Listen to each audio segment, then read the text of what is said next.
அதிகாரம் 9. 2ஆம் பாஸ்கா. எகிப்து நாட்டிலிருந்து அவர்கள் வெளியேறி வந்த 2ஆம் ஆண்டு முதல் மாதம் சீனாய் பாலை நிலத்தில் ஆண்டவர் மோசேயோடு பேசினார். அவர் கூறியதாவது: இஸ்ரேல் மக்கள் குறிக்கப்பட்ட காலத்தில் பாஸ்காவை கொண்டாடட்டும். இம்மாதம் 14ஆம் நாள் அந்தி மாலை பொழுதில் குறிக்கப்பட்ட நேரத்தில் நீங்கள் அதை கொண்டாடுவீர்கள். அதன் எல்லா விதிமுறைகளின் படியும் எல்லா ஒழுங்குகளின் படியும் நீங்கள் அதை கொண்டாட வேண்டும். அவ்வாறே பாஸ்காவை கொண்டாடும்படி மோசே இஸ்ரேல் மக்களிடம் கூறினார். அவர்கள் முதல் மாதம் 14ஆம் நாள் அந்தி மாலை பொழுதில் சீனாய் பாலை நிலத்தில் பாஸ்காவை கொண்டாடினார்கள். ஆண்டவர் மோசேக்கு கட்டளையிட்டபடி எல்லாம் இஸ்ரேல் மக்கள் செய்தார்கள். பிணம் ஒன்றை தொட்டு தீட்டுப்பட்டதை முன்னிட்டு சிலர் அந்நாளில் பாஸ்காவை கொண்டாட முடியவில்லை. அவர்கள் அந்நாளில் மோசேயிடமும் ஆரோனிடமும் வந்தார்கள். அந்த ஆட்கள் மோசேயிடம், பிணத்தை தொட்டதால் நாங்கள் தீட்டுப்பட்டிருக்கிறோம்.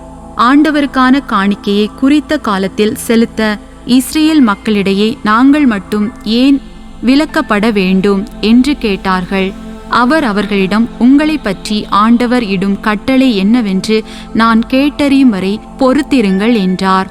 ஆண்டவர் மோசேயிடம் கூறியது: இஸ்ரேல் மக்களிடம் சொல், உங்களிலும் உங்களுக்கு பின்வரும் தலைமுறைகளிலும் எவரொருவர் பிணத்தை தொட்டதால் தீட்டுப்பட்டிருந்தாலும் நெடும் பயணத்தை மேற்கொண்டிருந்தாலும் அவரும் ஆண்டவருக்கு பாஸ்காவை கொண்டாட வேண்டும்.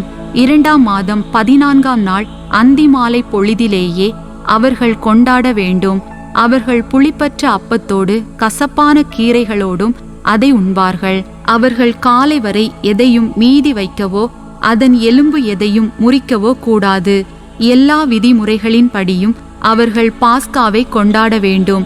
ஆனால் ஒருவன் தீட்டுப்படாதிருந்தும் பயணத்தில் ஈடுபடாதிருந்தும் பாஸ்காவை கொண்டாடாமல் ஒதுங்கியிருந்தால் அவன் தன் மக்களிலிருந்து விலக்கப்படுவான்.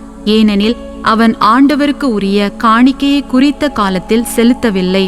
அந்த ஆள் தன் பாவ பழியை சுமப்பான். உங்களோடு தங்கியிருக்கும் வேற்றினத்தவன் ஒருவன் ஆண்டவருக்கு பாஸ்காவை கொண்டாட விரும்பினால் பாஸ்காவின் விதிமுறைகள் ஒழுங்குகளுக்கு ஏற்ப அவன் செய்ய வேண்டும். வேற்று நாட்டவனுக்கும் சொந்த நாட்டவனுக்கும் இருக்க வேண்டியது ஒரே விதிமுறையே. நெருப்பு மேகம். திருவுறைவிடம் எழுப்பப்பட்ட நாளில் மேகம் திருவுறைவிடத்தை, அதாவது உடன்படிக்கை கூடாரத்தை மூடியது. அம்மேகம் திருவுறைவிடத்தின் மேல் மாலை முதல் காலை வரை நெருப்புமயமாயிருந்தது. இது தொடர்ந்து நிகழ்ந்தது. மேகம் மூடியது, இரவில் நெருப்புமயமாயிருந்தது. கூடாரத்தின் மேலே இருந்து மேகம் எழும்பி சென்றபோது இஸ்ரேல் மக்கள் புறப்படுவார்கள். மேகம் தங்கி இருந்த இடத்தில் இஸ்ரேல் மக்கள் பாளையம் இறங்குவார்கள். ஆண்டவர் கட்டளையிட்டபடியே இஸ்ரேல் மக்கள் புறப்பட்டார்கள். ஆண்டவர் கட்டளைப்படியே அவர்கள் பாளையம் இறங்கினார்கள். மேகம் திருவுறைவிடத்தின் மேல் தங்கியிருந்த நாளெல்லாம் அவர்களும் பாளையத்தில் தங்கியிருந்தார்கள். மேகம் திருவுறையிடத்தின் மேல் பல நாட்கள் தொடர்ந்திருந்த போது கூட இஸ்ரேல் மக்கள் ஆண்டவரது வார்த்தையை கடைபிடித்தார்கள். அவர்கள் புறப்படவில்லை. சில வேளைகளில் மேகம் திருவுறைவிடத்தின் மேல் சில நாட்களே தங்கியிருந்தது. ஆண்டவருடைய கட்டளைப்படி அவர்கள் பாளையத்தில் தங்கியிருந்தார்கள். பின் ஆண்டவரது கட்டளைப்படி அவர்கள் புறப்பட்டார்கள். சில நேரங்களில் மேகம் மாலை முதல் காலை வரை தங்கியிருந்தது. காலையில் மேகம் எழும்பி சென்றதும் அவர்கள் புறப்பட்டார்கள். பகலிலோ இரவிலோ எப்போது மேகம் எழும்பி சென்றாலும் அவர்கள் புறப்பட்டார்கள். 2 நாட்கள் மட்டுமோ, 1 மாதம் அல்லது அதற்கு மேற்பட்ட நாள்களோ மேகம் திருவுறைவிடத்தின் மேல் தொடர்ந்து தங்கியிருந்தால் இஸ்ரேல் மக்களும் அப்போது பாளையத்திலேயே தங்கியிருந்தார்கள். அவர்கள் புறப்படவில்லை. ஆண்டவர் கட்டளைப்படியே அவர்கள் பாளையம் இறங்கினார்கள். ஆண்டவர் கட்டளைப்படியே அவர்கள் புறப்பட்டு சென்றார்கள்.